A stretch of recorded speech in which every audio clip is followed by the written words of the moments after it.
dan selamat kepada kita semua. Sebelum kita mulai, marilah kita sama-sama berdoa. Tuhan, Bapa kami dalam surga, sungguh terima kasih Bapa karena berkat dan kasih Tuhan sudah bersama kami, khususnya di hari Sabat Tuhan yang kudus ini. Kami ingin memahami dan kami ingin mengerti dari Sabat Tuhan, supaya kami pun boleh sesuai dengan kehendak Tuhan. Biar setiap firman yang kami baca, setiap firman yang kami mengerti, setiap lagu-lagu yang kami nyanyikan boleh memberikan kekuatan kepada kami dan menjadi bauan yang harum hanya untuk kemuliaan dan kebesaran nama Tuhan. Kami adalah manusia yang penuh dengan dosa dan kami tahu kami sangat lemah dan kami selalu berpegang kepada pengetahuan dan kekuatan kami sendiri.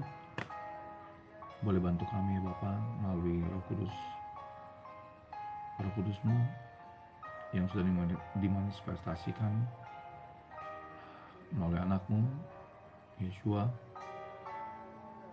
dengan memberikan kepada kami penghibur yang lain, yang tidak lain adalah Yeshua itu sendiri melalui Roh-Nya. Boleh kami dimampukan ya Bapa untuk mengerti firman Tuhan yang akan hamba-Mu bagikan, khususnya untuk memberikan kepada hamba-Mu juga pengenalan akan karakter Tuhan di dalam kehidupan hamba-Mu yang penuh dengan keterbatasan dan ketidakmampuan. Tapi itu semua hanyalah karena hamba-Mu tidak memiliki iman dan hamba-Mu masih kurang setia ya Bapa di dalam mengenal akan Tuhan. Terima kasih Bapa karena Engkau begitu baik. Lindungi kami dalam kegiatan kami sepanjang hari ini, khususnya dalam menyucikan Sabat Tuhan. Karena kami berdoa dalam nama anak-Mu Yesus Masiah, kami sudah berdoa. Amin.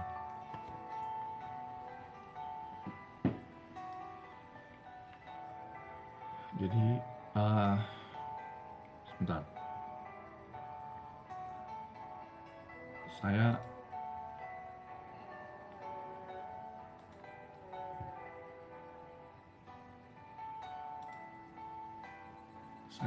saya sangat senang dengan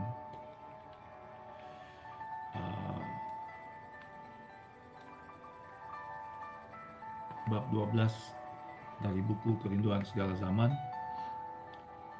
Tetapi sebelum kita ke sana, mari kita buka Alkitab kita dalam buku Matius 4 ayat 1 sampai ayat 11. Kita akan sama-sama membacanya. The temptation of Jesus. Then was Jesus led up of the Spirit into the wilderness to be tempted of the devil. Kalau di ayat 1 dikatakan bahwa Yesus dituntun oleh Roh Kudus ke padang gurun untuk dicobai di sana. Ya. Kita tahu konteks daripada wilderness ini atau padang gurun ini adalah sama juga dengan keadaan bangsa Israel ketika mereka keluar dari Mesir, di mana di Mesir mereka secara fisikal diperhamba. Mereka tidak bisa hidup dan mereka tidak bisa menyembah Tuhan mereka yang benar. Walaupun mereka hidup terpisah antara Mesir dan mereka tinggal di Goshen, tapi banyak tradisi-tradisi dan juga tata cara upacara keagamaan mereka yang mereka sudah tidak hidupi lagi karena mereka sudah begitu kental dengan kehidupan bangsa Mesir. Ya, mereka sudah kawin-mawin, sehingga ketika Musa diutus Tuhan untuk membawa bangsa Israel keluar dari Mesir bersama dengan Harun, abangnya, mereka dituntun kepada padang belantara, di mana di sana mereka yang tadinya bisa tiba di tanah Kanaan yang Tuhan sudah tunjuk bagi mereka dalam waktu 40 hari, tapi mereka malah spend time di sana 40 tahun. Nanti ada sedikit pembelajaran juga mengenai itu ya. Ya. Jadi Yesus dituntun oleh Roh Kudus uh, pada belantara untuk dicobai. Nah, ini menarik. Kita masih di ayat 1 ya. Kita masih di ayat 1. Coba kalau kita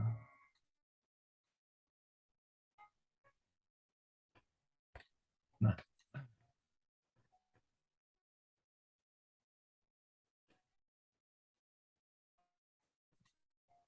when Jesus was led into the wilderness to be tempted, he was led by the Spirit of God. Ketika Yeshua dituntun ke padang belantara untuk dicobai, dia dituntun oleh Spirit of God. Ya, ini yang menarik. He did not invite temptation. Dia tidak pernah mengundang. Dia tidak pernah yang mengundang dirinya sendiri ke dalam pencobaan. Ya. He went to the wilderness to be alone, to contemplate his mission and work.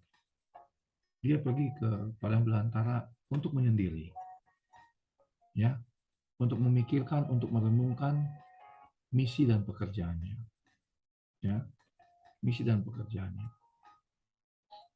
Nah,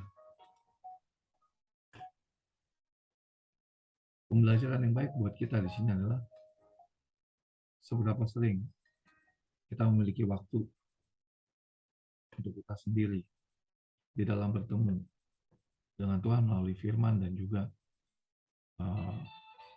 doa pribadi untuk memikirkan misi kita dan pekerjaan kita. Kita sudah terlalu terlena, kawan. Kita sudah terlalu fokus kepada apa yang sebenarnya jauh daripada kekekalan itu sendiri.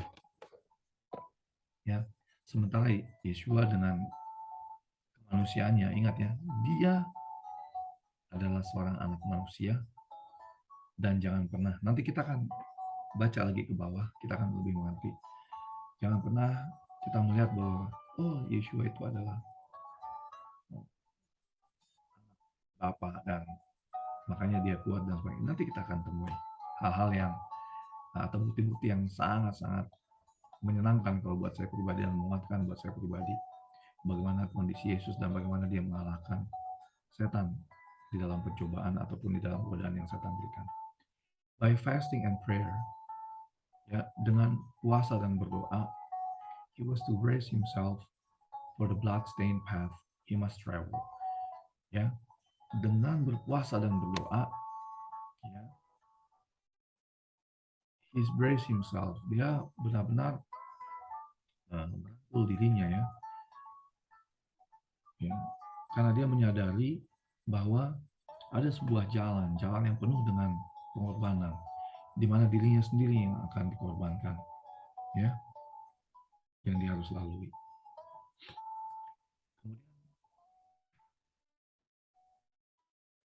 After tempting man to sin, Satan claimed, the earth as his and styled himself the prince of this world.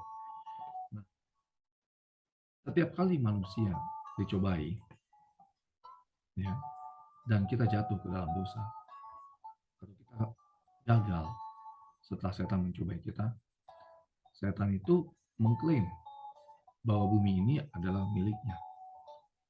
Dan dia menganggap dirinya sebagai pangeran daripada ataupun penguasa daripada bumi ini, ya.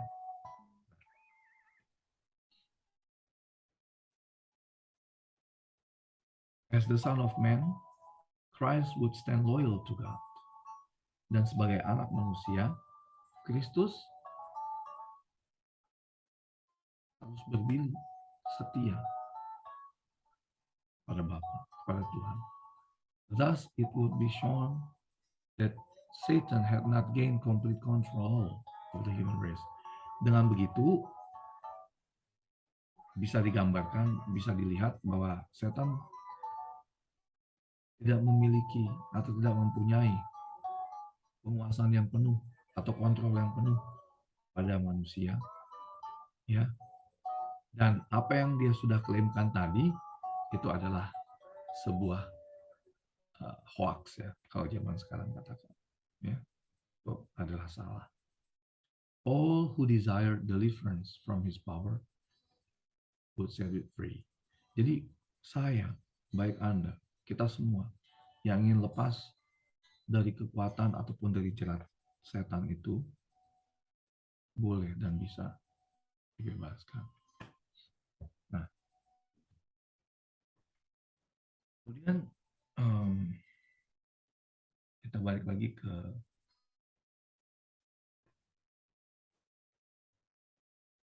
temptation of Jesus. Nah,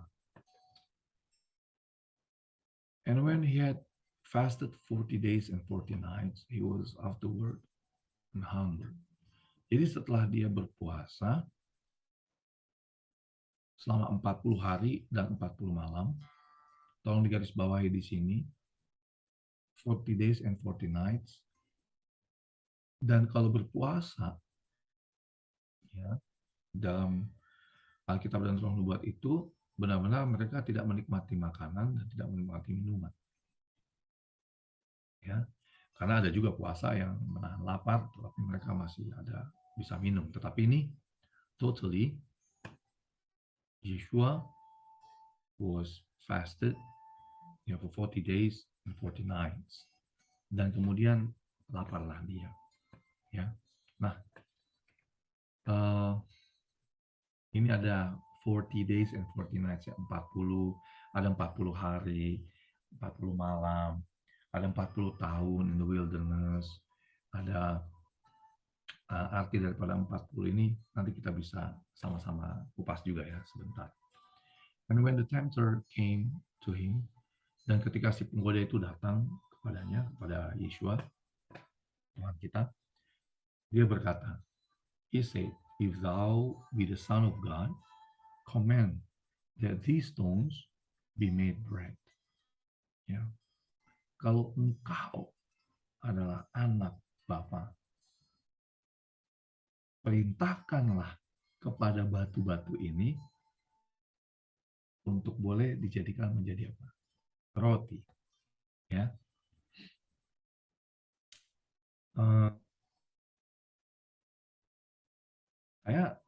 Selama saya baca perikop Matius 4 ini, ya, ayat 1 sampai 11 ini, saya begini, saya tidak melihat bahwa kenapa, ya, apakah setan tahu yang dia hadapi ini siapa, ya, yang dihadapi ini siapa, sehingga dia mau gitu untuk mencoba, ya. Tetapi kembali lagi, nanti kita akan temui hal yang menarik dengan panduan dari buku Nyonya White yang ditulis oleh dia dan Desire of Ages ini di chapter 12 ini, ya. Lalu Yeshua kembali menjawab, ya, dia menjawab dan berkata, it is written, ada tertulis, man shall not live by bread alone, but by every word that proceedeth out of the mouth of God. Bahwa sesungguhnya manusia itu tidaklah hidup hanya melalui roti saja, tetapi hidupnya seorang manusia itu, ya, adalah oleh setiap firman Tuhan, ya, yang keluar dari mulut Bapa. Ya. Every word that proceeded, setiap kata, setiap firman yang keluar, ya, melalui Bapa. Ya. Nah, kita kembali ke ayat 3, ya. Ayat 2.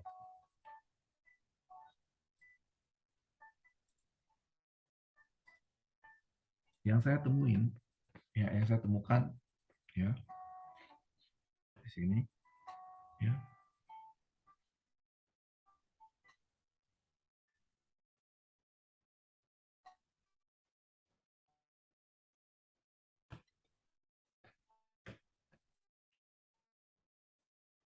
Jadi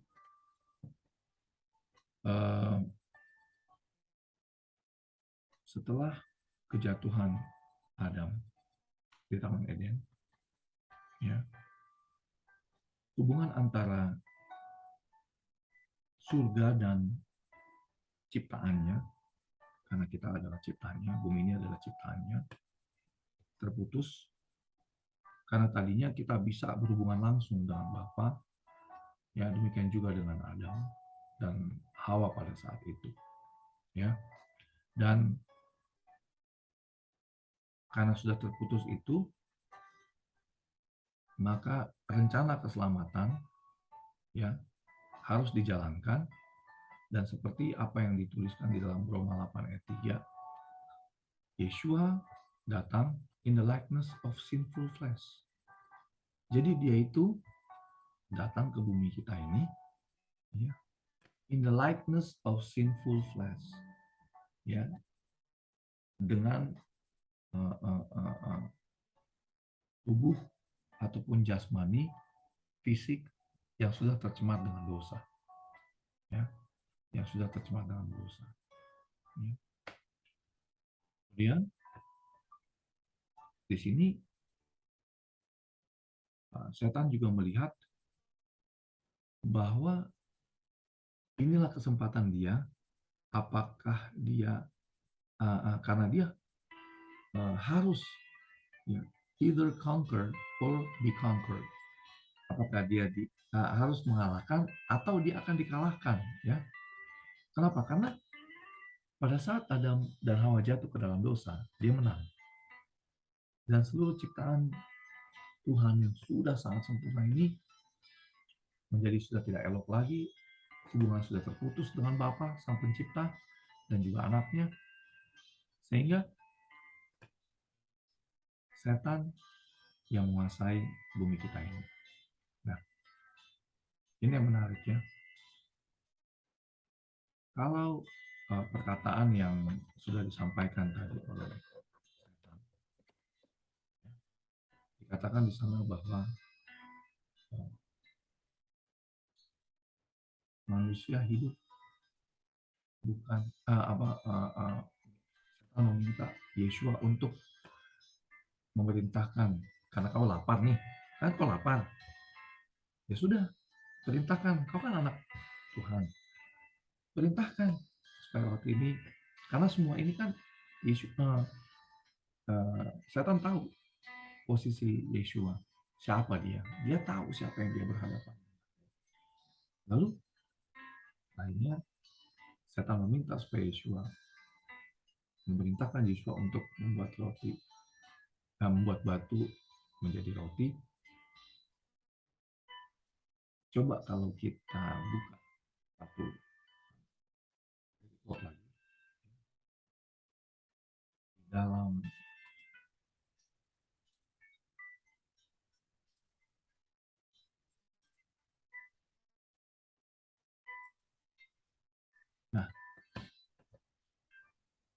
di dalam Ulangan 8 ayat 1. Sebentar. Boleh kita baca dari ayat 1 juga, tetapi di sini di perikop ini adalah ketika seluruh bangsa Israel, ya, mendengarkan perkataan Tuhan dan Tuhan bersabda bahwa seluruh bangsa ini harus mengingat, ya. Kita bisa baca dari ayat 1, all the commandments which I command thee shall ye observe to do, that ye may live and multiply. Jadi seluruh perintah yang aku sudah perintahkan kepadamu, ya, hal ini haruslah di-observe, haruslah dilakukan supaya kamu boleh hidup dan berkembang, ya, dan multiply dan beranak cucu, and go in and possess the land, dan bisa masuk dan memiliki tanah yang sudah Tuhan janjikan kepada moyang mereka. Lalu yang kedua, and thou shalt remember all the way which the Lord thy God led thee these 40 years in the wilderness to humble thee. Nah, rupanya ketika Yesus dituntun oleh Roh Kudus ke padang belantara, dan ketika bangsa Israel juga dituntun melalui Musa dan Harun,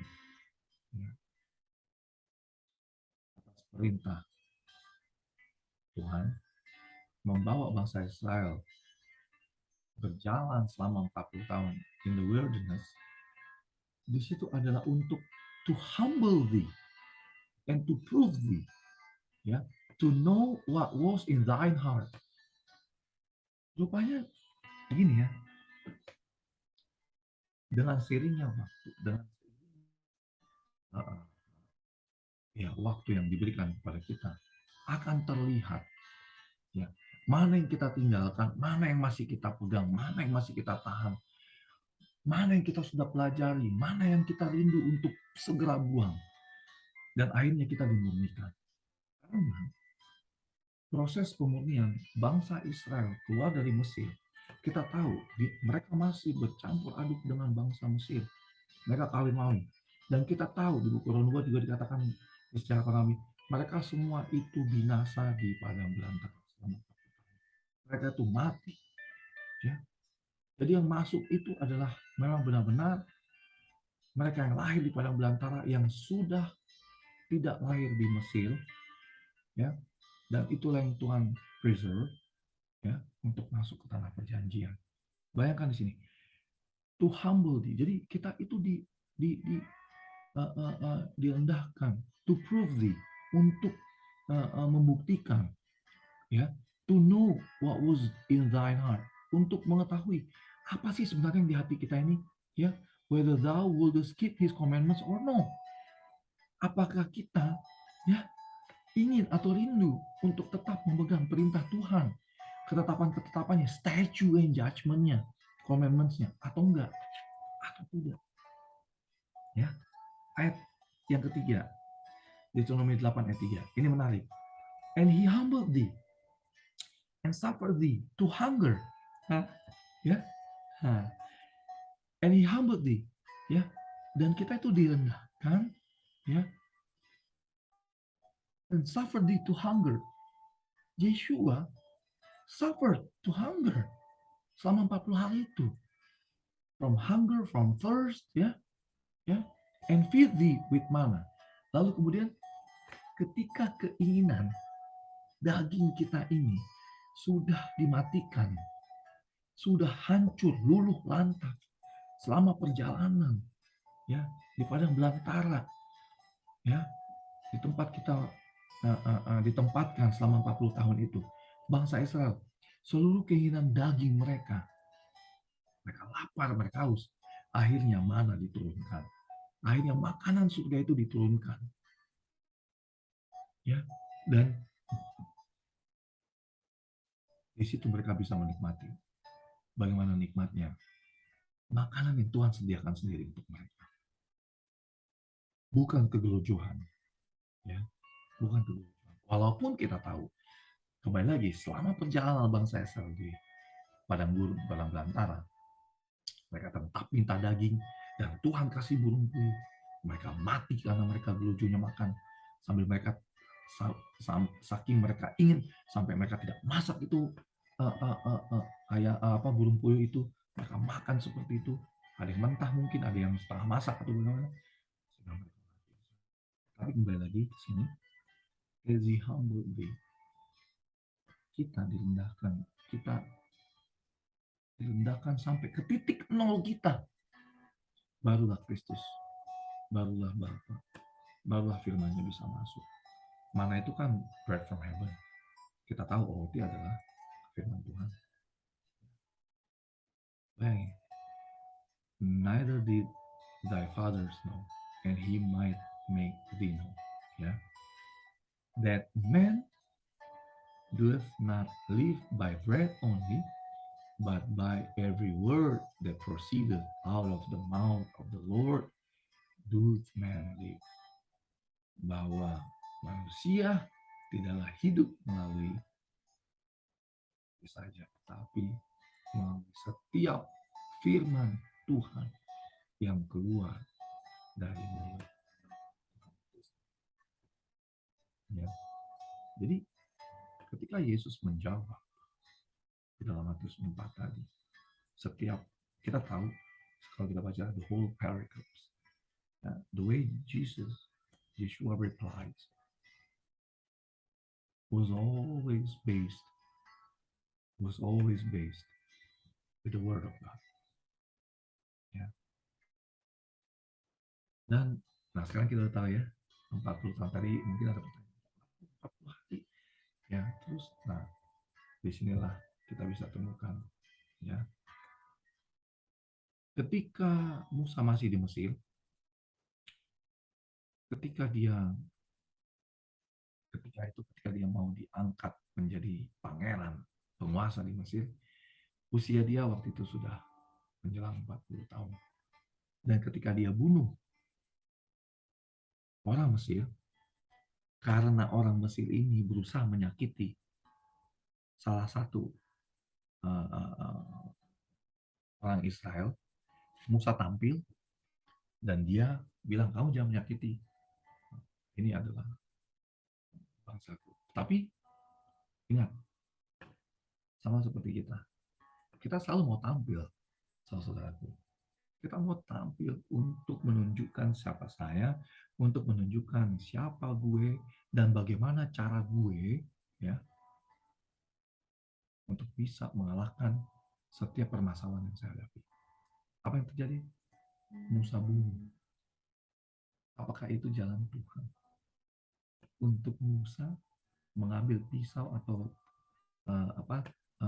tangannya untuk membunuh bangsa Mesir pada saat itu. Akhirnya Musa bunuh. Dan akhirnya kita tahu ceritanya, bagaimana perjalanan Musa. Dan Musa ditahirkan, dan Musa direndahkan 40 tahun lagi di padang belantara. The same with how our God, Yeshua, our Son of God, Yeshua, was in the wilderness 40 hari. Ya. Musa 40 tahun dididik di padang belantara sambil mengembalakan domba. Dia belajar, dia mengenal bagaimana ciptanya Bapa. Dia bertemu dengan Yeshua itu sendiri, ya, di dalam firing bushes, ya.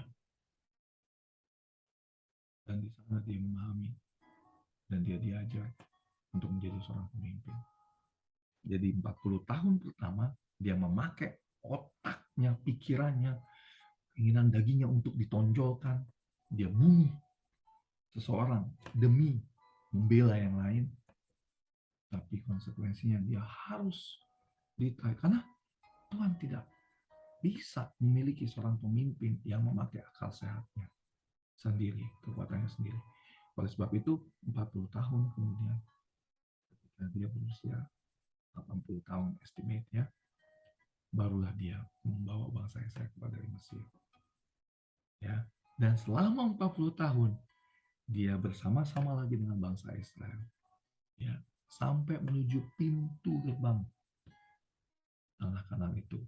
Dan pada usia 120 tahun, dia mati. Dan di mana dia sekarang? Ada di surga. Ya. Kembali ke sini. Ya. Ini adalah sedikit tambahan untuk kita di dalam ulangan 8 tadi ya. Kalau kita baca ini semua, bagaimana janji-janji Tuhan itu sangatlah indah. Apabila kita remember the Lord your God. Ya. Kita kembali ke perikop yang tadi ya. Ke Matius ya. Lalu Yesus menjawab, man shall not live by the bread alone, but kita sudah lihat tadi di dalam buku Ulangan, ya, bahwa Yesus mengambil, mengquote dari apa yang dari buku Ulangan tadi, ya. Kita coba baca kembali dalam Desire of Ages, ya, yang tadi kita sempat baca sedikit. Ini ada yang menarik.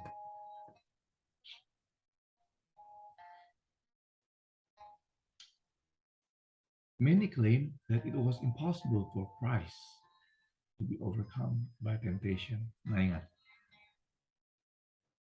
banyak yang mengklaim bahwa sangatlah mustahil, tidak mungkin, ya, untuk seorang anak Bapa, untuk Kristus itu sendiri bisa dikalahkan dengan pencobaan. Ya.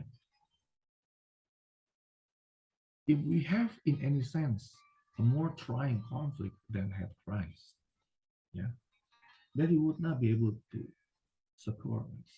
Jadi kalau kita mempunyai sense, mempunyai pemikiran, ya, a more trying conflict, ya, konflik-konflik di mana cobaan-cobaan itu datang, ya, melebihi apa yang dimiliki oleh Kristus pada saat dia di padang belantara itu, then he will not be able to support us. Ya, dia tidak mungkin menjadi contoh atau menjadi ini kita, ya. Nah, ini yang menarik. But our Savior took humanity with all its liabilities. Tetapi, ya, Juru Selamat kita mengambil kemanusiaan with all its liabilities, dengan semua kelemahan, semua liability-nya, semua hal-hal yang yang manusia itu sudah miliki. He took the nature of man with the possibility. Dia mengambil seorang rupa manusia, nature-nya manusia, with the possibility of yielding to temptation. Di mana dia juga sama dengan kita, memiliki kecenderungan untuk bisa dikalahkan oleh pencobaan. We have nothing to bear which he has not endured. Kita tidak memiliki cobaan-cobaan, ya, yang Yeshua tidak pernah lalui. As by the indulgence of appetite Adam fell, so by the denial of appetite Christ must overcome. Sama ketika Adam juga dicobai di Eden, itu melalui selera, Kristus pun di padang belantara dicobai melalui selera. Ya, kita sudah baca ini. Ya. When he fasted 4 days and 40 nights, ya, he was afterward and hungered. And when the tempter came to him, he said, "If thou be the Son of God." Nah, from the time of Adam to that of Christ, ya, self-indulgence has increased. Jadi sejak kejatuhan Adam hingga ketika Kristus datang, self-indulgence ini adalah pemanjaan diri. Pemanjaan diri sudah sangat-sangat bertambah-tambah kekuatannya, khususnya terhadap selera dan nafsu. Ya, until they had almost unlimited control. Enggak, sudah tidak bisa lagi dikendalikan. Ya, in man's behalf, ya, mewakili manusia karena dia adalah dalam rupa seorang manusia. Christ conquered by enduring the severest test. Kristus sudah mengalahkan, ya, for our sake, demi kita. He exercised self-control stronger than hunger or death. Ya, dia mengexercise, dia melatih self-control, ya, self-control, hunger and death. And in this first victory were involved other issues, yeah, that enter into all our conflicts. with the powers of God. Nah,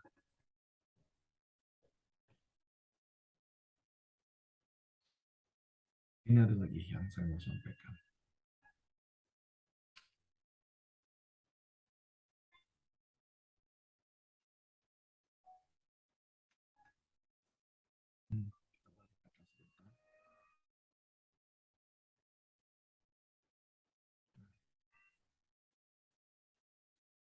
Ini cobaan yang pertama ya, godaan yang pertama. Satan had appointed to Adam's sins as proof that God's law was unjust. Setan menunjuk kepada dosa yang Adam telah lakukan sebagai bukti bahwa hukum yang Tuhan berikan sangatlah tidak adil dan sangat tidak dimungkinkan untuk dituruti. Jadi kalau kita kembali kepada sejarah di mana dosa itu pertama kali organized, justru ya adalah di surga. Ya.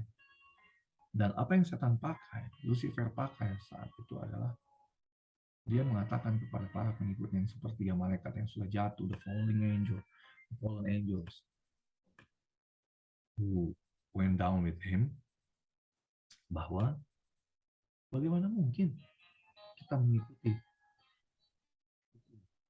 yang Tuhan berikan untuk kita taati, kita turuti.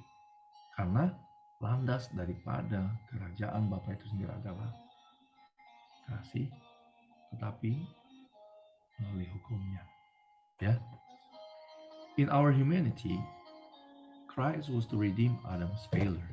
Ya, di dalam kemanusiaan kita, Kristus, ya, di dalam kemanusiaan kita ya, Kristus yang pada saat itu adalah, kembali lagi, saya harus tekankan, dia adalah seorang manusia, was to redeem Adam's failure.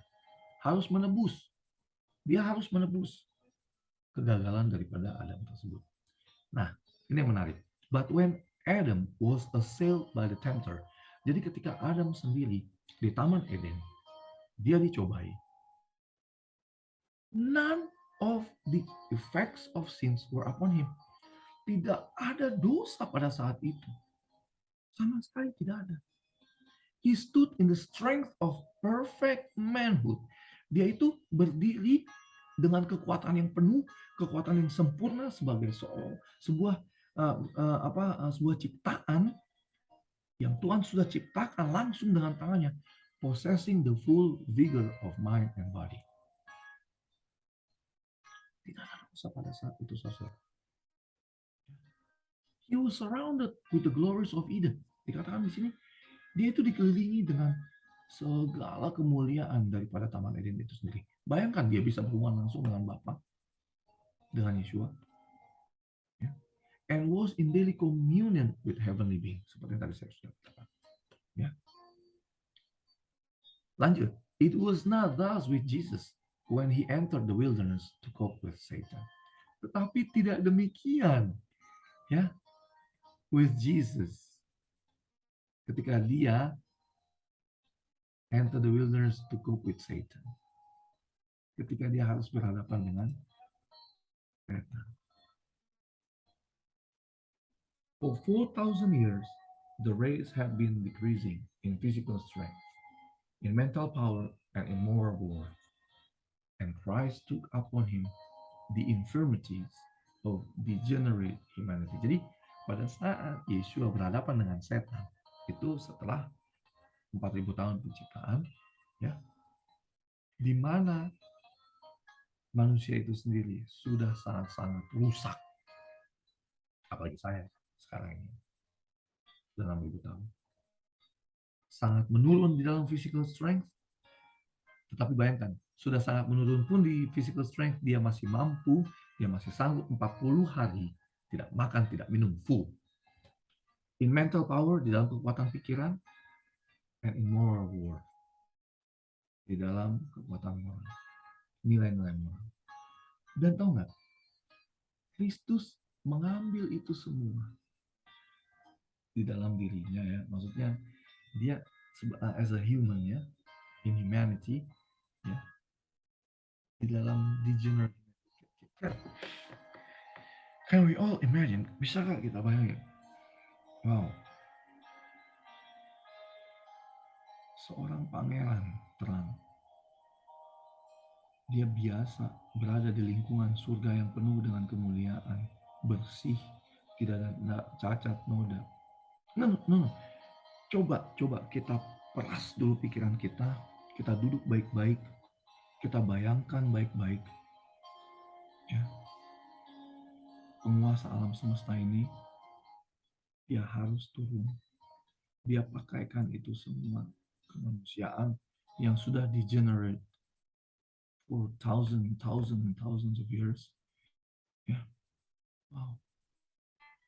Lalu dia harus kalahkan setan dengan pencobaan, dengan godaan-godaan itu, hanya supaya dia boleh segera melakukan misinya pada umat manusia. Can you imagine?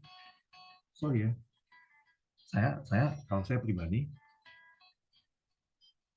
saya masih tidak apa-apa karena saya bukan siapa-siapa. Untuk datang ke lumpur itu, ke got itu, saya masih sangat sanggup, ya, pakai sepatu bot, saya turun ke sana, saya bersihkan kali, itu udah kotor sekali, ya, saya masih sanggup untuk lakukan itu. Tetapi menjadi kecoa itu yang hidup di lumpur itu, yang tadinya saya seorang manusia, bagaimana rasanya? Have you all ever ponder, ya, pernah nggak kita itu memikirkan atau merimang-rimang ketika kita mau menyakiti orang, ketika mulut kita ini kita pakai untuk menghajar orang, belum tahu apa yang sebenarnya orang itu lakukan buat kita, tapi kita langsung karena kita tidak suka sama dia, karena mungkin orang itu pernah menyakiti kita, padahal kita sendiri tidak mengetahui bahwa, ya, apa yang dilakukan itu mungkin karena ketidaktahuan, atau memang sama sekali out of the blue dia itu memang melakukan itu, atau kita menutup mata kita untuk pada hal yang sifatnya rohani. Lalu kita bandingkan dengan keadaan kondisi Kristus, kita tidak ada apa-apanya, kawan. Berapa handphone yang termahal saat ini? Kalau buat saya mungkin, walaupun saya tidak punya ya, iPhone 14, ya harganya mungkin 30 lebih. Kalau itu hilang di antara kita, jujurlah, pasti kita udah marah-marah, pasti kita sudah mengumpat. Tetapi Yeshua kehilangan kemuliaannya supaya dia bisa sama dengan manusia yang dia ciptakan, dengan degenerate humanity kita ini semua. Wow, can you ever imagine? Ginilah, kita memang udah rusak ya, tapi masa sih kita nggak bisa punya sebuah pemikiran yang seperti itu gitu, untuk bisa mengabsorb ini.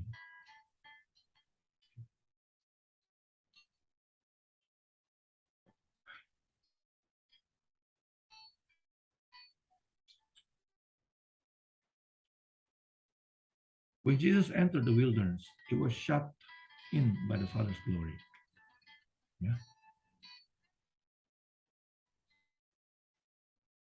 Nih, ketika Yesus mulai masuk ke padang belantara, ya, he was shut in by the Father's glory. Dia memang ditutupi oleh kemuliaan Bapa, absorbed in communion with God, dan dia memang berkomunikasi dengan Bapanya. Ya. He was lifted above human weakness. Dia memang diangkat di atas daripada kelemahan-kelemahan manusia. But the glory departed. Kemuliaan itu pun tinggal, pergi. And he was left to battle alone with temptation. Yeah, with temptation. Nah,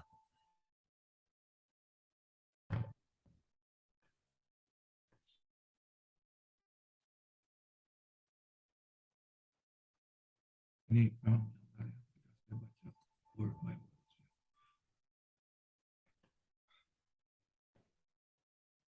bagaimana seorang Yosua dalam keadaan lapar, tidak mempunyai tenaga, bisa menang hanya karena firman Tuhan. Godaan yang pertama, Yosua bisa kalahkan.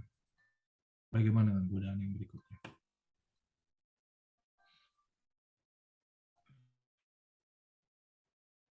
Tapi, tahu nggak, ada lagi hal yang menarik ya. Ketika si penggoda itu berkata, "If thou be the Son of God, command that these stones be made bread." Perintahkanlah. Nah, jadi kita tahu ya, kalau di dalam kehidupan skala zaman ini, ya, ketika Hawa ya di Taman Eden, ya, dia dicobai oleh setan. Kan setan berkata begini, "Ye hath God said, ya, ye shall not eat every tree of the garden," katanya. Ya. Bukankah Tuhan berkata bahwa kalian yang ada di sini tidak boleh memakan setiap pohon yang ada di taman ini? Ya. Ini adalah penipuan, teman-teman. Disinilah ya, di mana setan itu ya memberikan sebuah pernyataan yang sudah diputar kebenarannya, sehingga sepertinya mempertanyakan pada Hawa. Tetapi sebenarnya pertanyaan itu adalah sesuatu yang mempertanyakan kekuasaan daripada Bapa itu sendiri. Ya. Jadi memang perkataan daripada "If thou be the Son of God", setan tahu dia berhadapan dengan siapa, and yet he still asking. He was still asking him. Ya, about Christ or Jesus, about Yeshua or Christ. But tapi kalau kita baca lebih lanjut ya, bagaimana keadaan daripada setan ketika dia berhadapan dengan Kristus itu sendiri, ya. Ketika dia bertanya itu kepada Yeshua, dia pun tahu bahwa ketika Yeshua selesai dibaptis, sudah dibaptis oleh Yohanes Pembaptis, ya kan, jadi bawa padang belantara. Terus setan pun melihat bagaimana seekor burung merpati turun dan mengatakan bahwa inilah anak yang kukasihi. And yet Satan asked, "If thou be the Son of God." Ya. Setan mau menciptakan sebuah doubt atau sebuah pertanyaan yang mempunyai keraguan di dalam setiap kata-katanya. Karena dia tahu, ya, if Christ's confidence in God could be shaken, kalau keyakinan Kristus pada saat itu dia sendiri ya kepada Bapaknya bisa digoyangkan, maka setan tahu bahwa setan akan memenangkan semua. Ya. Nah ini, Christ would lose faith in his Father and work a miracle in his own behalf. Had he done this, the plan of salvation would have been broken. Jadi kalau Kristus pada saat itu kehilangan faith atau imannya kepada Bapaknya sendiri, ya, dan work a miracle of his own behalf, ya, maka rencana keselamatan itu pun.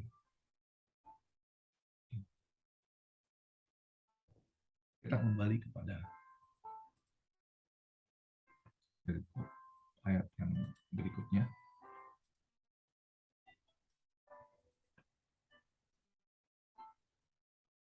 Then the devil taketh him up into the holy city and set of him on the pinnacle of the temple. Lalu setan membawa dia ke atas sekarang, bawa dia up into the holy city, ke atas bait suci. Bukan Ka'bah ya, bukan. Tidak ada Ka'bah di Alkitab, adanya bait suci. Harus saya tekankan di sini. Sedikit, hanya sebagai ini aja. Yang dinamakan sanctuary, ya, itu adalah bait suci itu sendiri. Dan jangan pernah kita mengatakan bahwa oh itu hanyalah perbedaan kata-kata aja. Kita mengerti kok maksudnya. Ya kalau memang kita mengerti maksudnya, kenapa tidak kita katakan yang sebenarnya saja? Ya ini hanya sedikit himbauan aja. Ya. Dia dibawa ke atas pelataran bait suci dan ditaruh dia di sana. Sekarang ayat 5 ya. Kenapa bait suci?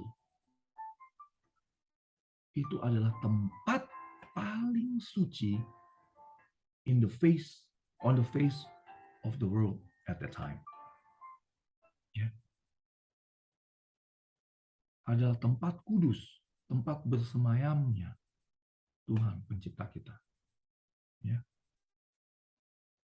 Kalau umpamanya dia dibawa ke tempat disco sana, tempat studio di mana ada live music atau orang melakukan maksiat dan segala macam, ya. Wajar. Ya. Tapi ini dibawanya kemana? Into the holy city. Tempat suci loh. Ya. And said unto him, If thou be the Son of God, cast thyself down, for it is written, He shall give his angels charge concerning thee, and in their hands they shall bear thee up, lest at any time thou dash thy foot against a stone. Dari sini saya bisa mengambil sedikit pembelajaran ya. Bentar.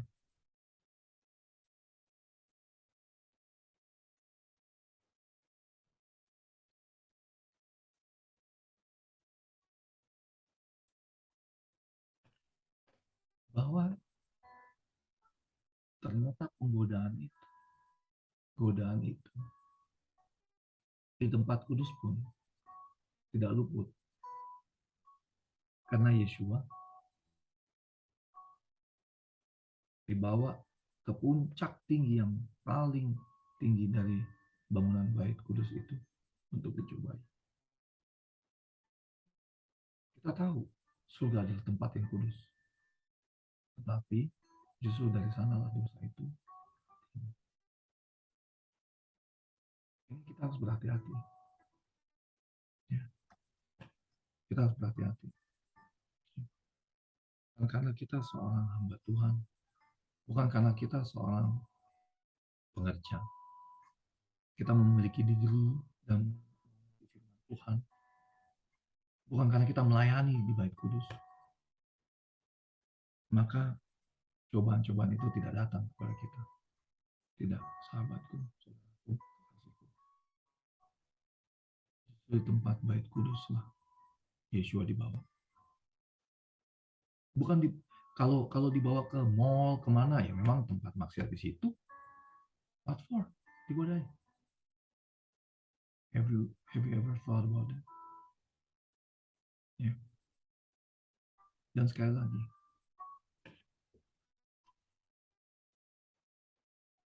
Kristus mengutip firman Tuhan, that thou shalt not tempt thy God. Bayangkan kalau saya saja membacanya secara literal, ya sudah, jatuhkanlah dirimu dari atas bait suci ini. Istilahnya begini, ini kan tempat kudus nih, markas lo nih, ya. Tempat bapakmu itu bersemayam, contohnya begitu. Jatuhkan aja, malaikat pasti dari surga langsung beribu-ribu datang untuk coba kita lihat arahan dari buat untuk menguatkan. Wow.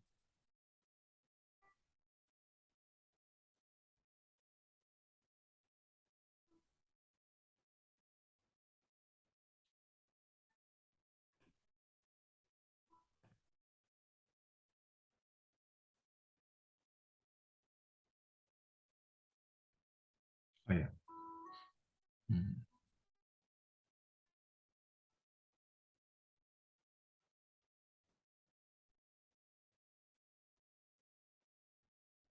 Sebelum saya ke sana, ini ada sedikit yang saya mau sampaikan juga di sini. Tadi saya ada kelewat sedikit, tapi tidak apa-apa. Oh, nanti saya ke situ lagi. Nah, di bab 13, ya, chapter 13, Judah the Victory, di sana dikatakan bahwa setan membawa Yeshua naik up into the holy city, lalu taruh dia di sana. Lalu kalau memang, sekali lagi, if thou be the son of God, cast thyself down, for it is written, ya, maka Tuhan akan datang menolong dia. Satan now suppose that he has met Jesus on his own ground. Ya, setan tahu sekarang dia uh, bertemu nih dengan Yeshua on his own ground.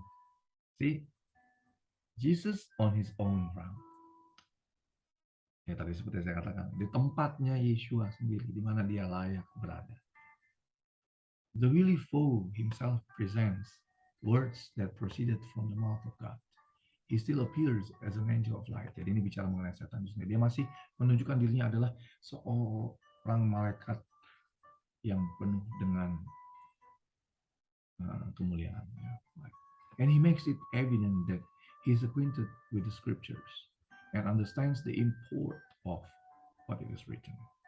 Ya, jadi dia juga kasih tahu, saya juga sangat acquainted ya, saya juga berhubungan erat loh dengan tulisan-tulisan firman Tuhan ya, dan mengerti apa yang ditulis itu, gitu ya.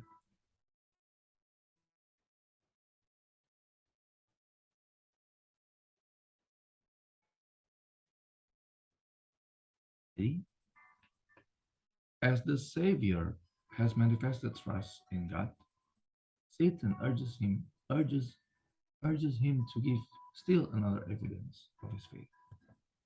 Di dalam godaan dia yang kedua ini, ya, Satan kan sudah melihat bagaimana Christ, our Lord, Yeshua, yang manifested, dia punya trust in his beloved Father. Setan masih juga mendesak dia untuk menunjukkan bukti yang lain, ya, mengenai perihal iman ataupun bagaimana hidup dia kepada Bapaknya. Ya. Nah, di sini nih, lihat ya. The tempter, setan sendiri, si penggoda itu, thought to take advantage of Christ's humanity and urge him to presumption. Dia berpikir dengan kemanusiaannya Yeshua pada saat itu, dia bisa mendesak Yeshua untuk melakukan yang namanya presumption. Apa itu presumption, saudara? Ya, presumption itu kalau kita baca di dalam kamus ya, sebentar. Presumption.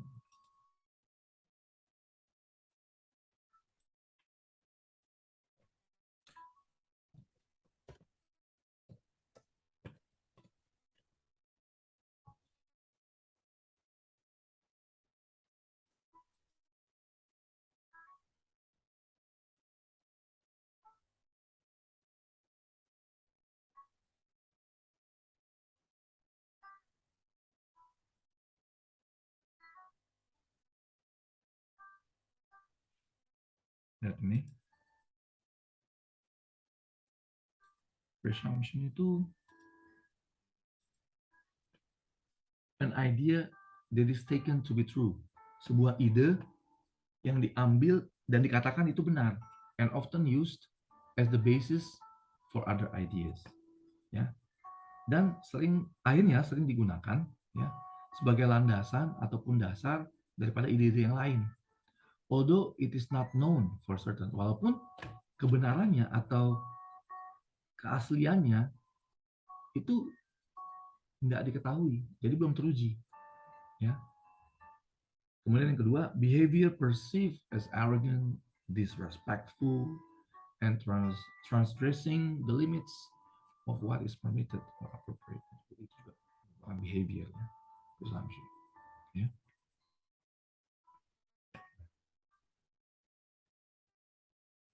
Ya. Kemudian, nah,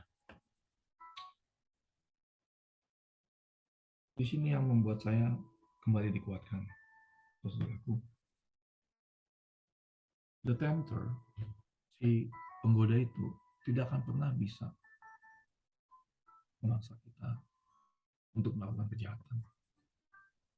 Dia tidak dapat, he cannot control minds. Dia tidak dapat mengontrol pikiran kita unless they are yielded to his control. Selama, ya unless, ya, kecuali pikiran kita ini kita serahkan kepada setan untuk dikendalikan. The will must consent. Keinginan itu ya harusnya the will must consent itu harus ada approval dari kita terhadap keinginan kita itu, barulah kita bisa lakukan. Faith must let go its hold upon Christ. Iman ya must let go its hold upon Christ. Harus dibiarkan lepas dan memegang kepada Kristus itu sendiri. Sebelum setan, before Satan can exercise his power, sebelum setan itu sendiri mengexercise atau memberikan kepada kita kekuatannya atau kuasanya untuk mengontrol kita. Nah, but every sinful desire we cherish, tetapi setiap keinginan dosa yang kita cherish, yang kita selalu lakukan, yang kita selalu jatuh itu ya, affords him as a foothold. Jadi itu semakin kuat. Ya, kayak cakar yang tertanam ya, as a foothold. Ya. Kalau bangunan itu harus ada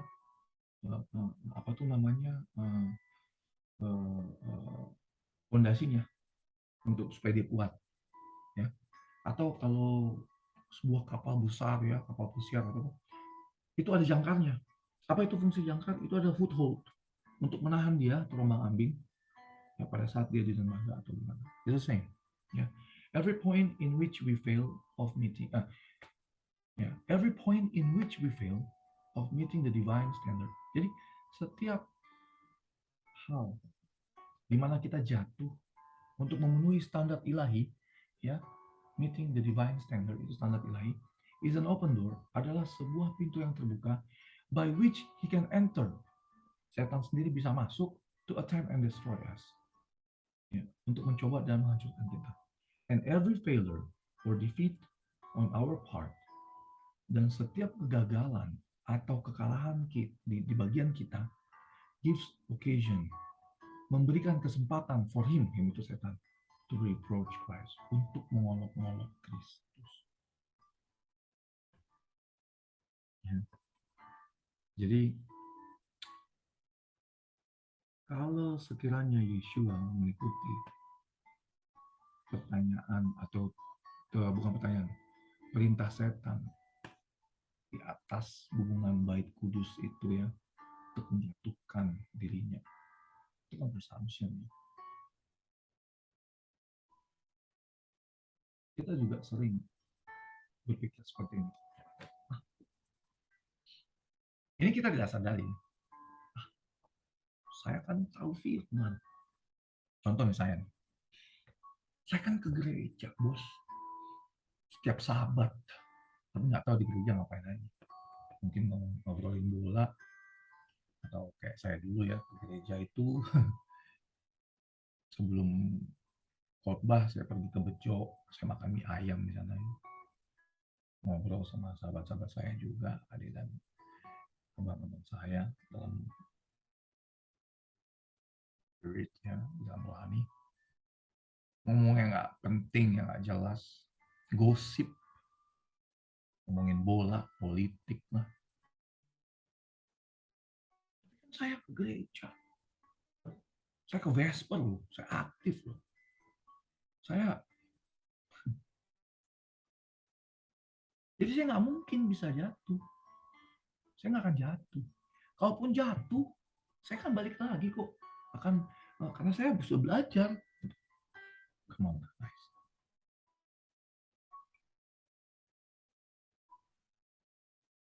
We have to be humble by the word of God. Kita harus bisa direndahkan, and we ought to be purified. Kita seharusnya dimurnikan dengan firman Tuhan itu sendiri. Bukan justru kita yang memporak-porandakan firman with every sinful desire yang kita miliki.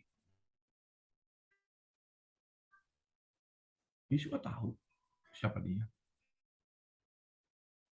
Sama seperti Yeshua tahu siapa diri dia.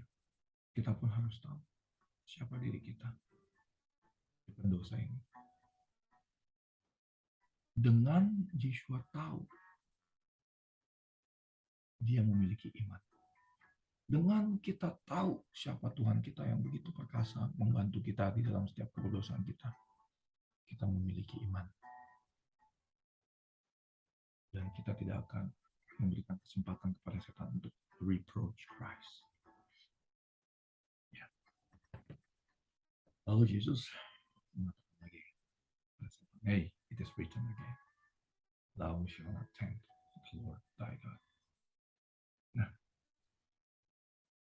ini ada sedikit ilustrasi juga dalam buku Keluaran 17 ayat 7 ya. Ketika bangsa Israel, mereka itu sudah kehausan di padang belantara. Ya.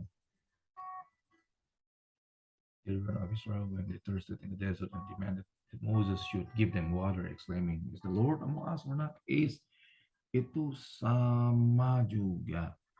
Contoh nih, bukan contoh, ini kejadian ini. Ketika bangsa Israel mau menyeberang Laut Merah, pasukan Firaun ada di belakang, siap untuk membawa mereka kembali ke tanah perambah. Mana Tuhan yang kau sembah itu, Moses? Kami kalau di Mesir masih enak-enak kami ini, ya, punya rumah, punya apa?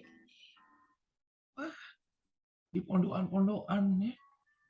Makanya ada Feast of Tabernacle ya. Yang itu, yang mana itu sama juga dengan Feast.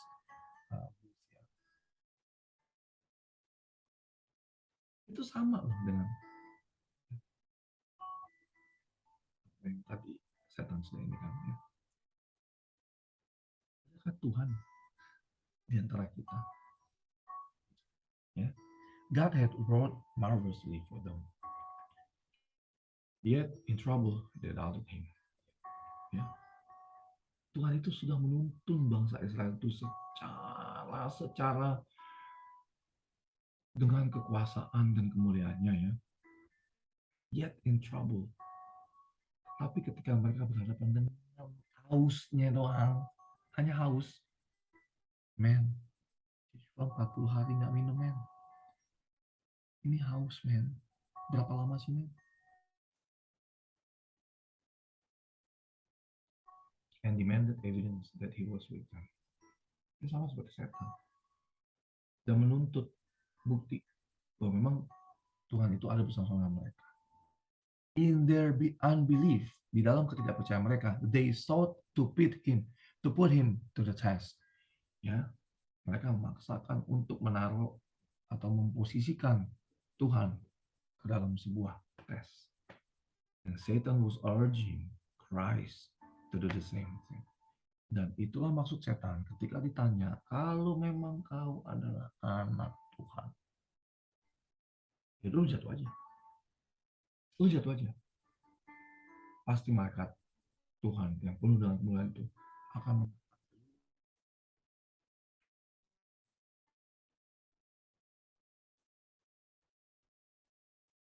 God has already testified that Jesus was his son.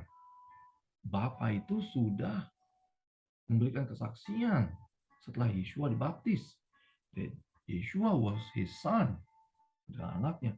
And now to ask for proof that he was the son of God would be putting God's words to the test, tempting him.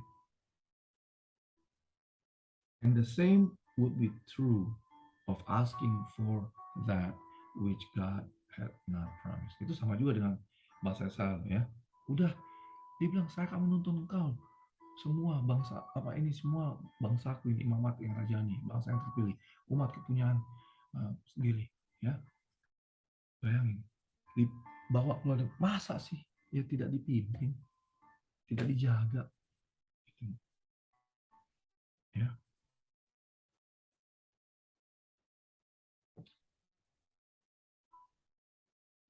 Without faith, tanpa iman, it is impossible to please him. Kita tidak mungkin menyukakan hati Bapa kita. For he that cometh to God must believe that he is.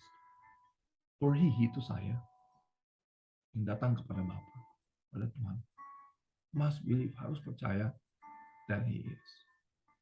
Saya, siapa dia? And that he is rewarder of them that diligently seek him. Dan dia akan memberikan upah pada mereka yang dengan setia mencari dia. Nah, but faith is in no sense allied to presumption. Jadi iman itu bukan sejalan ya dengan apa yang dinamakan tadi presumption tadi. No. Gue nyebrang jalan aja. Ini mobil lagi kenceng nih. Gue nyebrang jalan aja. Gue punya iman kok. Ya apapun yang terjadi, ya Tuhan pasti akan jaga gue. Ya mati juga. Ada ular berbisa nih. Ya mungkin kobra. Gue pegang aja. Gak masalah kok. Gue selalu dijaga kok oleh Tuhan. Gue kan orang baik. Kasih perpuluhan. Enggak ya. Bukan itu. Apa lagi? Ini dipatok juga. Mati dong. Only he who has true faith is secure against presumption. Hanya dia yang memiliki iman yang benar is secure against presumption. Yang boleh selamat dari apa yang dinamakan presumption tadi. Karena presumption itu is Satan's counterfeit of faith. Jadi presumption itu perasaan yang tadi itu, yang katanya kita dilindungi, apa kita memiliki Tuhan, kita percaya pada Tuhan, tapi kita lakukan hal yang bodoh dengan arahan seperti ya udah, Yesus kau terjun aja nanti kau akan itu ya. Itu ternyata adalah counterfeitnya setan. Tahu kan artinya counterfeit? Contoh nih, Tuhan menciptakan 6 hari, lalu dia berhenti pada hari ke-7. Ingat ya, saudaraku, bukan harinya yang membuat kita kudus dan suci. Tetapi karena Bapa dan anaknya menyucikan itu hari, dan itu adalah hari yang kudus, dan kita ikut, maka kita pun disanctified. Ingat ya, harinya sih nggak bikin kita suci, no. Lalu setan pun buat yang sama. Hari Minggu dong, hari Minggu. Kalau saya jabarkan ini akan panjang lagi. How since the creation of man, setan begitu kuat membuat counterfeit. Sabat adalah institusi pertama yang dibuat di Eden. Yang kedua apa? Pernikahan. Institusi di Taman Eden. Tahu nggak? Satan membuat counterfeit yang lain atau lawannya. Tapi itu palsunya lah gitu. Ya. Itulah LGBTQ. Ya, LGBTQ kalau kita baca.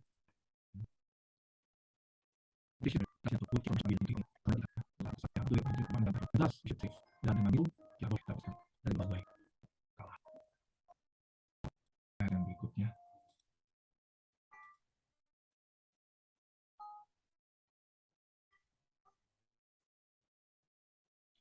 Again, the devil taketh him up into an exceeding high mountain and showed him all the kingdoms.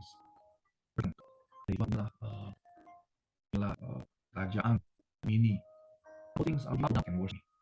Kalau kau mau menyembah saya, tunduk dan menyembah kepada saya, dan worship saya akan kasih ini semua. Lalu Kristus kembali mengatakan kepada dia, Get thee and Satan, for it is written, Thou shalt worship the Lord thy God, and him only shalt thou serve. Then the devil left him, and behold, angels came and ministered unto him. Kembali lagi setan dibalas oleh Yeshua dengan perkataan bahwa ada tertulis bahwa kita shall worship the Lord thy God. Itu ada juga di buku Keluaran ya 20. Bahwa aku inilah Tuhan Elohimmu yang kau harus sembah. Ya. Dan kita and only him thou shall serve. Kenapa bangsa Israel dibawa keluar dari tanah penambahan Mesir? Ada agar supaya mereka boleh kembali mengenal satu-satunya Tuhan yang benar dan anaknya, supaya pemurnian itu bisa berjalan kembali dan mereka bisa melayani Tuhan mereka, Sang Pencipta mereka kembali. Mereka surga di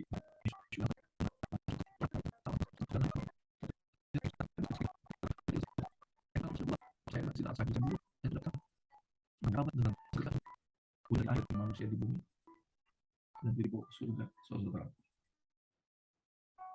Dia dibawa ke surga dan sekarang dia sedang melihat kita dan dia juga rindu untuk bersama-sama dengan kita.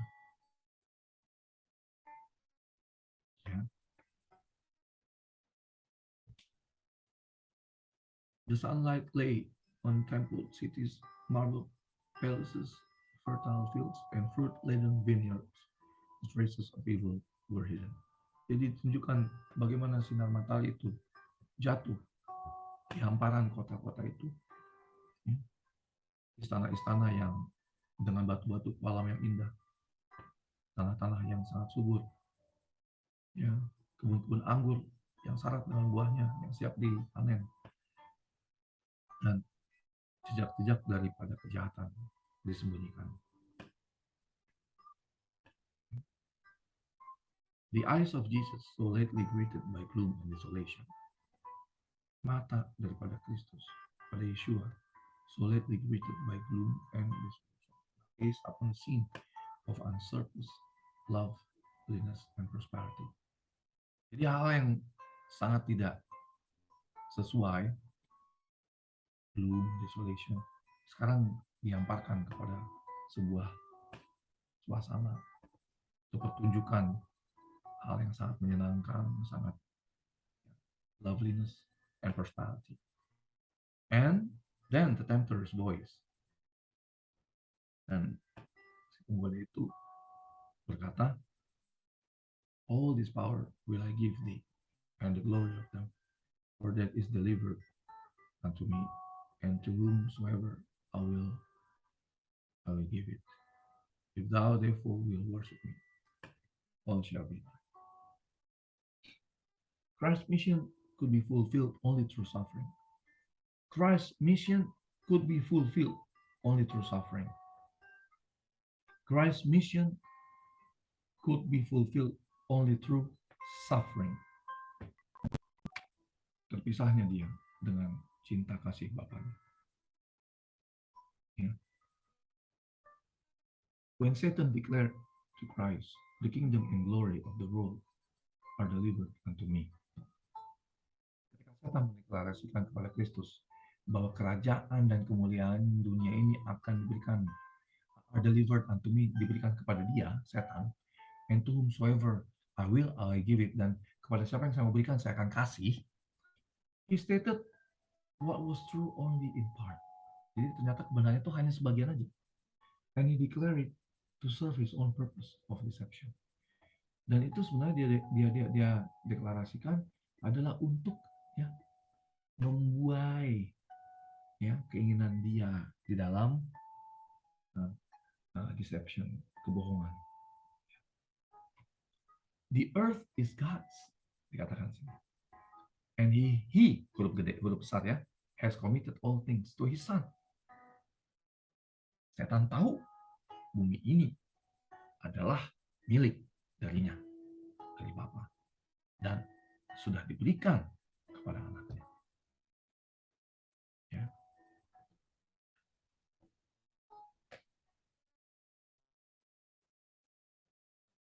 Oleh karenanya setan membujuk Kristus, mencoba untuk mengelabui Kristus.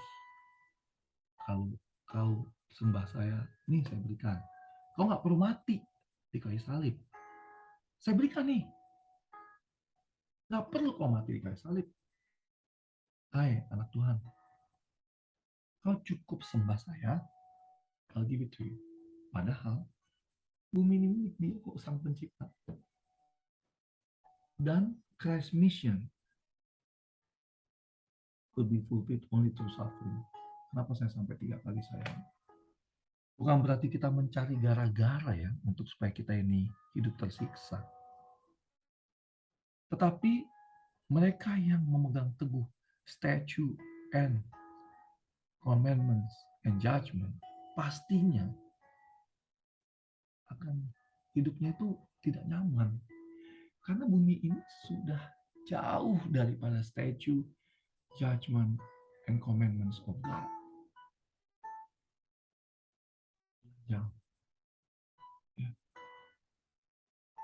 Hidup daripada bumi ini sudah tidak selaras dengan apa yang Tuhan sudah rencanakan.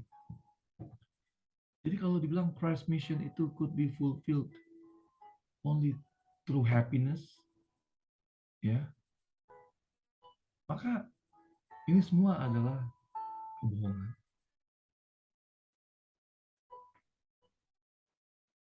Kita harus memikul salib, sahabat-sahabatku dan kekasihku semua. Kita harus memikul salib dengan seperti yang Rasul Paulus katakan, I die daily. Cobaan-cobaan, godaan-godaan yang setan berikan di dalam Matius 4 ayat 1 sampai 11 yang tadi saya sudah bawakan. Itu adalah cobaan-cobaan yang Kristus sudah lewati sebagai seorang anak manusia. Dan kita pun bisa melewati itu. Tidak ada yang namanya nanti kita diubahkan di awan-awan, kawanku. Tidak ada yang namanya nanti. Ya, kita bisa hidup berdosa terus sampai menjelang Yeshua datang. Bagaimana kita bisa hidup berdosa terus? Sementara 144.000 yang ada di buku Wahyu dikatakan, there is no guile in their mouth. Tidak ada dusta di mulut mereka. Gimana? Bagaimana? Itulah sebabnya kita sudah banyak melenceng. Kita sudah banyak melenceng. Kalau kita baca di akhir daripada buku Kerinduan Segala Zaman,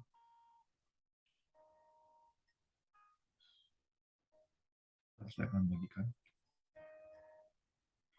di mana ditulis di sana bahwa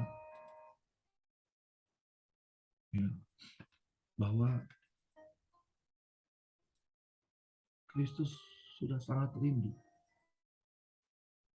Kristus sudah sangat rindu untuk menjemput umat-umatnya yang setia. Ya. Yesus datang dulu menjemput umat-umat yang setia dan ingin membawa ke depan Bapa bahwa inilah mereka ya yang sudah uh, tebus dengan darahku sendiri, Bapak, dengan darahku sendiri. Hmm, dengan darahku sendiri.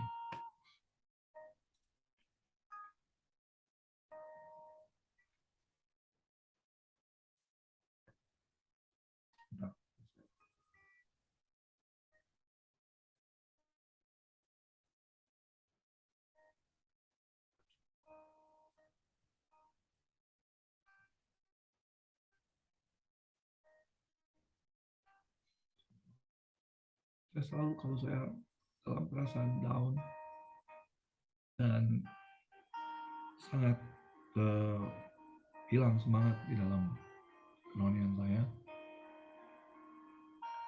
saya membaca ini kembali untuk memberikan kekuatan kepada saya. Ya. Karena sebenarnya saya itu sebenarnya dirindukan. Ternyata saya itu dirindukan. Saya itu dirindukan.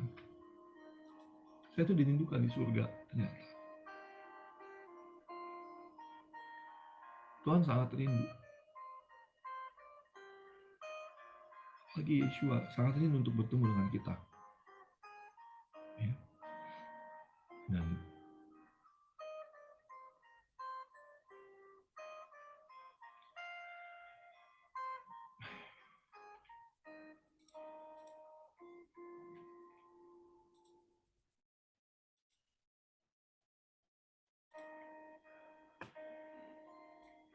dikatakan di sini ya sedikit ya.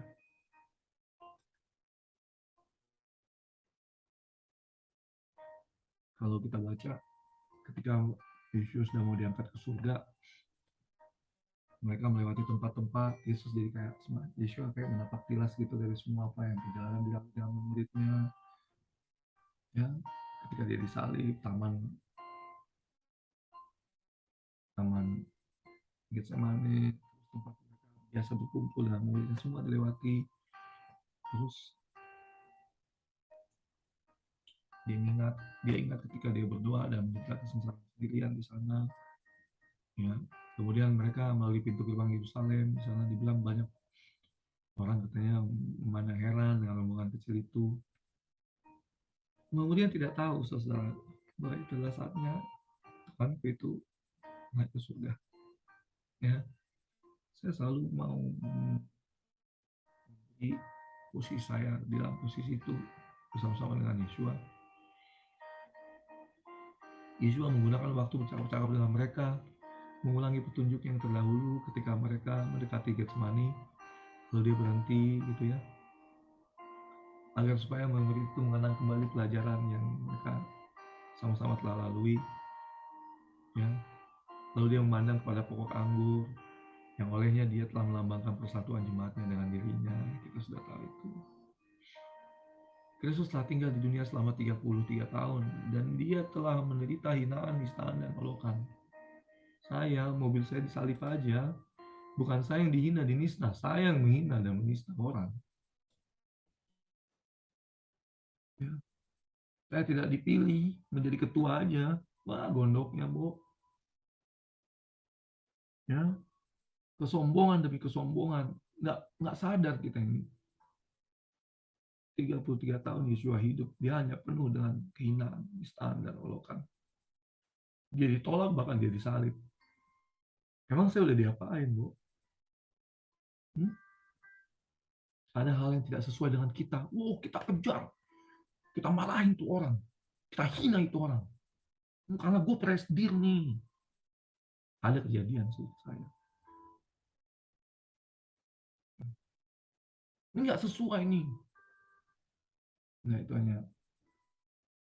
Nggak, saya contemplate itu bukan karena saya membenci saudaraku. Tapi karena saya rindu untuk mendoakan orang itu lagi dan lagi. Sekarang ketika sudah hampir naik ke tahta kemuliaannya, ketika ia mengenang sifat kurang berterima kasih di pihak orang-orang yang untuknya ia datang untuk menyelamatkannya, tidakkah ia menarik simpati dan kasihnya dari mereka? Tidakkah kasih sayangnya dipusatkan pada kerajaan di tempat ia dihargai dan di tempat malaikat-malaikat yang tidak berdosa menunggu hendak melakukan perintahnya? Tidak. Maksudnya sih adalah bahkan ketika Yesua pun sudah mau naik ke surga nih, sudah mau naik ke surga,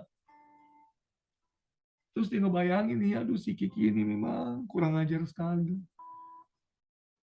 Ya, aduh siapa gitu ya. Petrus ini udah mengkok 3 kali pun, udah ku bilang pun kau, tapi kau nggak percaya, malah kau lakukan gitu ya.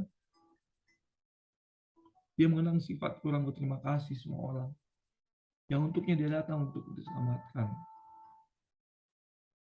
Tidakkah ia menarik simpati dan kasihnya dari mereka? Enggak. Padahal dia di surga ditunggu. Tuh, Tuhan. Dia di surga dia ditunggu loh. Ya. Banyak orang yang mengasihi, banyak malaikat-malaikat itu mengasihi dia di sana. Tidak terima ketika dia mau disalib. Janjinya kepada kasih-kasihnya yang ditinggalkannya di bumi ialah aku menyertai kamu senantiasa sampai kepada akhir zaman. Itu janjinya kawan. Itu janjinya kawan. Itu janji. Ketika tiba di Bukit Zaitun, Yesus menuntun jalan ke puncak yang tidak jauh dari Betania. Di sini dia berhenti sejenak dan murid-murid berhimpun di sekelilingnya. Sinar terang tampaknya memancar dari wajahnya ketika ia memandang dengan penuh kasih pada mereka. Ia tidak mempersalahkan mereka karena kesalahan dan kegagalan mereka. Oh, perkataan kelemah lembutan yang paling dalam merupakan ucapan terakhir yang jatuh ke telinga mereka dari bibir Tuhan mereka.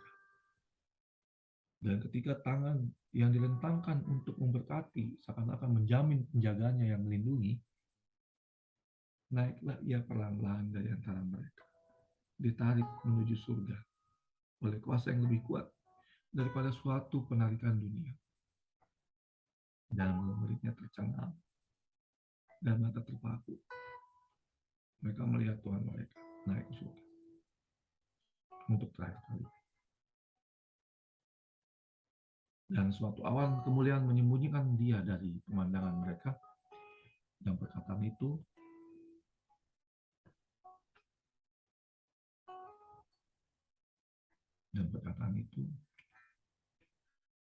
bagaikan sementara murid-murid masih menanyakan kata, suara-suara menyapa mereka yang bagaikan musik yang paling merdu. Mereka berbalik dan melihat dua malaikat dalam bentuk manusia berbicara. Hai orang Galilea, mengapa engkau berdiri dan melihat ke langit?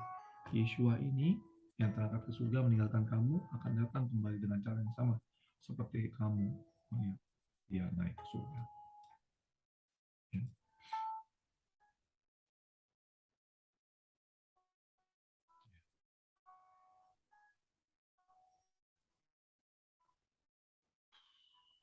Sebagai malaikat yang paling mulia dari rombongan malaikat, mereka lah kedua malaikat. Jadi kedua malaikat yang datang menghampiri Yesus itu ketika Yesus mau naik ke surga dan menghampiri muridnya itu dan memberikan penghiburan sejenak kepada muridnya itu, rupanya kedua malaikat ini yang selalu menjaga Yeshua selama Yeshua ada di muka bumi. Dan mereka beserta dengan dia sepanjang masa hidupnya di bumi ini dengan penuh kerinduan yang besar. Segenap surga telah menantikan berakhirnya masa ia tinggal di dunia yang dicemarkan oleh kutuk dosa ini. Seperti kayak saya kembali lagi ke rumah saya, semua seperti saya juga suatu saat akan kembali ke rumah saya. What a glorious day.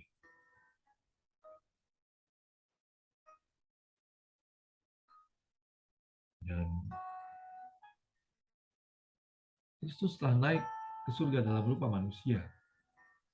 Murid-murid telah melihat awan menerima dia. Dan Yesus yang sama yang telah berjalan dan bercakap-cakap dan berdoa dengan mereka, yang telah memecah-mecahkan roti dengan mereka, yang telah bersama-sama dengan mereka dalam perahu mereka di dalam, dan yang pada hari itu juga telah mendaki Bukit Zaitun dengan mereka. Yesus yang sama kini sudah pergi untuk duduk bersama Bapa di tahtanya. Ya. Dan Yesus yang sama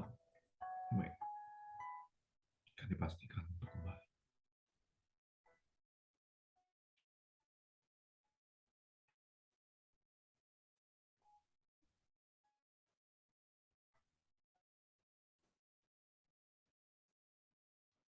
Ya, sedikit apa yang selama ini saya sudah pikirkan juga. Sebenarnya banyak yang saya mau bagikan agar perjalanan hidup kita boleh tetap Tuhan tuntun, saudaraku.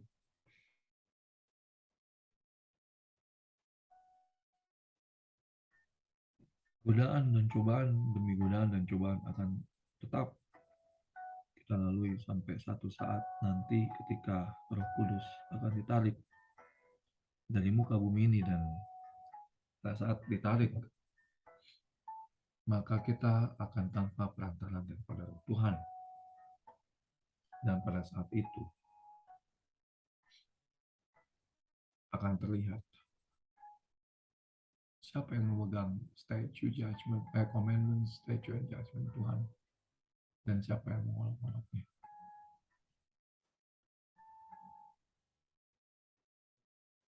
Saya mau menjadi golongan dari mereka yang memegang teguh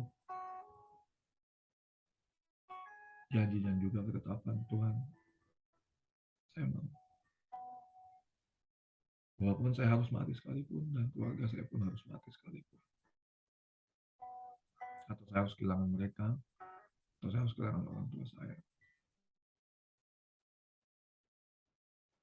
Terima kasih ya Bapak. Atas hari Sabat ini, di mana kembali diingatkan bahwa saya ini tidak ada apa-apanya, dan saya harus segera berubah. Saya boleh hidup bersama-sama dengan Engkau. Mari kita berdoa. Tuhan, Bapa kami dalam surga, memang begitu nikmat bersekutu dengan Engkau ya Bapa. Mungkin ini adalah sebagian kecil dari firman-Mu yang dahsyat. Dan biarlah hamba-Mu bisa mempunyai kesempatan seperti ini terus. Dan hamba-Mu mau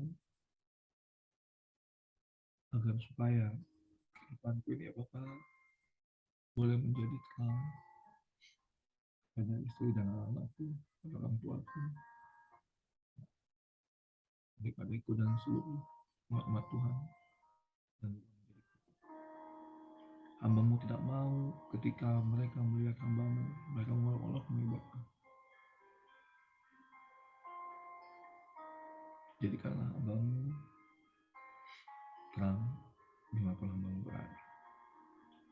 Berikanlah lemah lembutan kasih-Mu pada hamba-Mu ini supaya hamba-Mu boleh berubah dari hari ke hari ya Bapa, mematikan diri dagingan hamba-Mu ini Bapa, dari setiap hal yang selalu hamba-Mu lakukan sesuai dengan keinginan daging hamba. Tuhan, Bapa kami dalam surga, biarlah Sabat-Mu ini dapat hamba-Mu kuduskan dengan baik, dan biarlah sukacita surga selalu bersama-sama dengan hamba-Mu ya Bapa. Biarlah firman yang hamba-Mu sudah uraikan tadi adalah sebagai pengingat pada diriku ya Bapa, betapa jijiknya dan kejamnya dosa itu, dan hamba-Mu tetap lakukan kalau hamba-Mu tidak punya iman.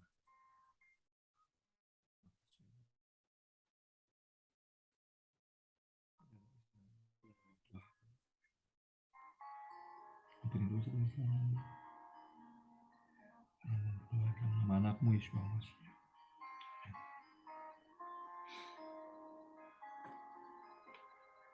Selamat Sabat. Tuhan memberkati.